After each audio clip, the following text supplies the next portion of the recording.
Local leaders are reviewing Rochester's seasonal parking rules with an eye on shortening the amount of time drivers are required to park on one side of the street. KIMT News 3's Anthony Monzon listened in on their discussion this afternoon and joins us with some details. Anthony? Yeah, Katie and George, over the last 2 years, street parking in Rochester has been limited to one side of the road or the other from October to May. And while that limits the amount of available parking spaces for 7 months of the year, here's an example of how it helps crews during the winter. Take a look. Before alternate side parking, plows had to navigate around cars in narrowed streets, risking property damage and reducing their effectiveness in removing snow. But after the seasonal parking ordinance was implemented, damage claims related to winter street maintenance fell by over 75%, according to city staff. And large vehicle operators like the Rochester Fire Department and Rochester Public Transit have indicated it's easier for them to drive around city streets.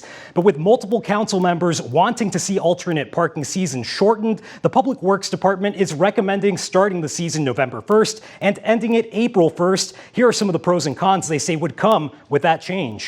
We'd probably have less complaints, less time for people, more time for people to park on whenever they wanted on both sides, less time for the RPD to have to worry about enforcement activities. And, the cons, we listed all of them, but I think the big one is just it could be tougher some years to get the sweeping done before and after.